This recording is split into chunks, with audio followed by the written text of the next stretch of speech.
Hello, my name is Erik Schwarzkopf, and today I want to talk about elevated temperature isothermal testing on a landmark system. This landmark system has a 653 furnace, 3-zone, and 680 grips, and is ideal for testing between about 400 degrees Celsius and 1,000 degrees Celsius. With this system right now, we have 6 thermocouples. One control for each of the 3 zones and extra ones on the gauge length. The specimen you see inserted here is a buttonhead specimen with a 1-inch gauge length. It's similar to this specimen, which has a 1/2-inch gauge length, and is ideal for testing low cycle fatigue, high cycle fatigue, and tension tests. We're going to talk about gradients on the specimen today because constant temperature across the gauge length is very important.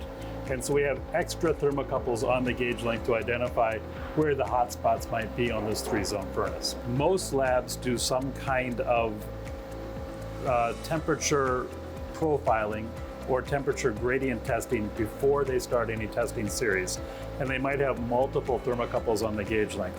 Today we have 2 extra ones on the gauge length and 2 on the shoulders of the specimen. This furnace has 3 zones. An upper zone, a lower zone, neither of which heat the specimen, and the center zone, which is primarily used to heat the gauge into the specimen. The upper and lower zone allow us to have better control over the temperature gauge length of the specimen. It's important to have the controlling thermocouple near or directly across from the heating element of the zone it controls.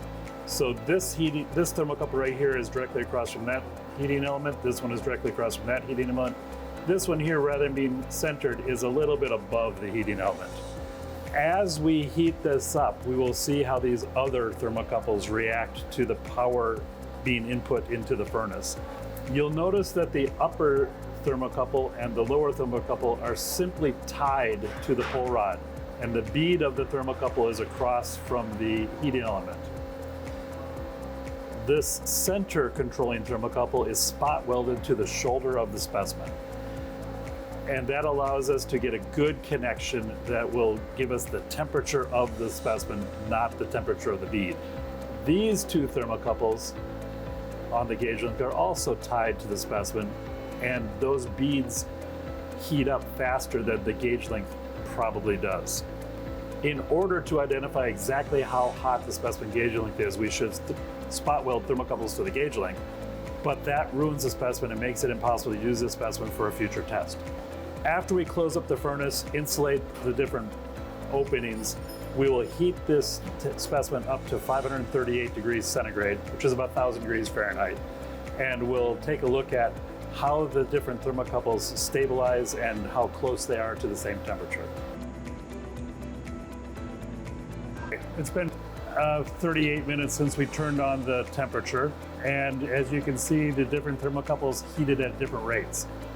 The desired value, 538, is right here. Thanks for watching. Thanks for spending time with me. If you want to learn more, you can go to MTS website at mts.com.